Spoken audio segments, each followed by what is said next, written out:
Twebwe na umunezero cyane mu Intara ya Muyinga kubona twakiriye urumuri kuri no munsi novuga yuko cyane nawushima kuko ruce ruhurirana nuko dutanguye ibikorwa byo kuyubakira intara nziza izo koreramwo buramatari azabarongoye intara urumuri rumurikira rwaramurikiye igihugu cyose ruramurikira n'intara ya Muyinga. Urumuri rero bagusura urumuri rw'amahoro no kuvuga ahari amahoro n'umutekano wacakurikira iterambere.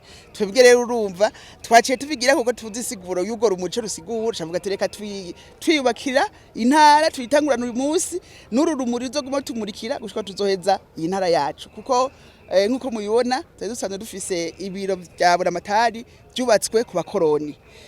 Akabiro gatoyi cyane katagira naho wo kwakirira n'abantu hashemeye ariko rero iyi nyubako twubatse ni nyubako izoyibagutse cyane izojikoreramwo abasanzwe turangurana imirimo bose haziba harimwo naho tuzoturagira amanama bumva rero ko ari inzu izoba yisanze yagutse imeze neza. Uru rumuri ruciye ngaha ruduhaye umwizero cyane yuko niyi ntara izohera yubakwa kubera twebwe twavyemereye atawabidushizemo ngo nimwubaka intara ku nguvu nukuvuga ishaka turarifise inguvu nazo nabene igihugu kandi bene igihugu turabafise.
Muyinga.